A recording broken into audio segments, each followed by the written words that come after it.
आपण अत्यंत महत्त्वपूर्ण अपडेट पाहतो. हा व्हिडिओ आपण शेवटपर्यंत पाहावा. राज्यातील ह्या कर्मचाऱ्यांना 15% प्रोत्साहन भत्ता देण्याचे स्पष्ट निर्देश 8 डिसेंबर 2025चे महत्त्वपूर्ण परिपत्रक सुद्धा आपण समोर पाहणार आहोत. 15 डिसेंबर 2025. नमस्कार मित्रांनो, चॅनलमध्ये आपले सर्व स्वागत आहे. त्यापूर्वी आपण नवीन असाल चॅनल आता सबस्क्राईब करा, समोरील बेल आयकॉनला क्लिक करा. निश्चितच नवनवीन अपडेट अखिल अमृतसर क्लासेस चॅनलमार्फत सतत आपल्याला पाहायला मिळतील. पाहूया सविस्तर. राज्यातील नक्षलग्रस्त तसेच अतिसंवेदनशील म्हणून घोषित केलेल्या आदिवासी भागात मुख्यालय असलेल्या अधिकारी व कर्मचाऱ्यांना त्यांच्या मूळ वेतनाच्या 15% इतका प्रोत्साहन भत्ता देणे बंधनकारक असल्याचे स्पष्ट निर्देश महाराष्ट्र शासनाच्या वित्त विभागांतर्गत असलेल्या लेखा व कोषागारे संचालनालयाने दिले आहेत. ह्या भत्त्याची किमान रक्कम 200 आणि कमाल रुपये 1500 प्रति महिना अशी निश्चित करण्यात आली आहे.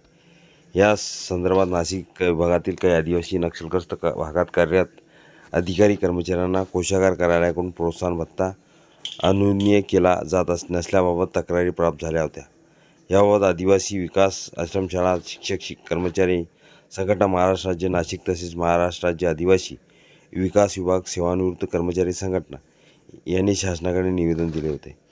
शासन निर्णयाचा पुनरुच्चार संचालनालयाने जारी केलेल्या स्पष्टीकरणानुसार सामान्य प्रशासन विभागाच्या 6 ऑगस्ट 2002च्या शासन निर्णयानुसार नक्षलग्रस्त अतिसंवेदनशील आदिवासी उपाययोजना क्षेत्रात मुख्यालय असलेल्या अधिकारी कर्मचाऱ्यांना कोणताही वेतन आयोग लागू असला तरी त्यांच्या मूळ वेतनावर 15% प्रोत्साहन भत्ता देणे आवश्यक आहे. यामध्ये 6वा किंवा 7वा वेतन आयोग लागू असलेल्या कर्मचाऱ्यांचाही समावेश आहे. तसेच आदिवासी विकास विभागाच्या 9 नोव्हेंबर 2005च्या शासन परिपत्रकात अतिसंवेदनशील क्षेत्रातील कर्मचाऱ्यांसाठी वाढीव प्रोत्साहन भत्त्याबाबत स्पष्ट सूचना देण्यात आल्या असल्याचे या पत्रात नमूद करण्यात आले आहे.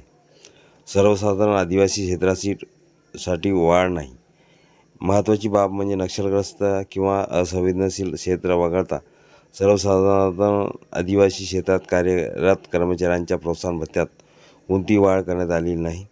अशा कर्मचाऱ्यांना आदिवासी विकास विभागातील 5 फेब्रुवारी 1999च्या शासन निर्णयानुसार जो प्रोत्साहन भत्ता देय आहे तोच लागू राहणार असल्याचे शासनाने स्पष्ट केले आहे. कायदेशीर अभिप्राय ही शासनाच्या बाजूने. या प्रकरणाने विधी व न्याय विभागाने उच्च न्यायालयात दिलेल्या अभिप्रायातही 6 ऑगस्ट 2002च्या शासन निर्णयात कोणतीही सुधारणा करण्याची आवश्यकता नसल्याचे नमूद केले आहे. कारण त्या निर्णयातच मूळ वेतनाच्या 15% किमान 200 व कमाल 1500 रुपये प्रोत्साहन भत्त्याची स्पष्ट तरतूद आहे.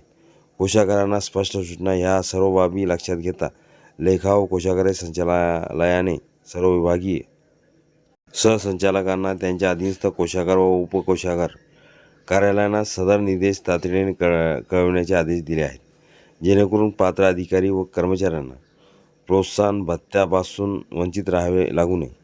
या निर्णयामुळे नक्षलग्रस्त अतिसंवेदनशील आदिवासी भागात कठीण परिस्थितीत सेवा बजावणाऱ्या अधिकारी कर्मचाऱ्यांना दिलासा मिळणार असून शासन निर्णयाबाबत निर्माण झालेला संभ्रम दूर होणार आहे. पत्र पाहूया. हा व्हिडिओ उपयोगी वाटला असेल लाईक, शेअर आणि अखिल अमृतसर क्लासेस चॅनलला सबस्क्राईब करा. 8 डिसेंबर 2025चे महत्त्वपूर्ण परिपत्रक 200 ते 1500 रुपये प्रोत्साहन भत्ता वाढबाबत आपण पूर्ण माहिती बघितलेली आहे. पूर्ण परिपत्रक अखिल अमृतसर क्लासेसच्या डिस्क्रिप्शन बॉक्समध्ये लिंक तिथून डाउनलोड करू शकता.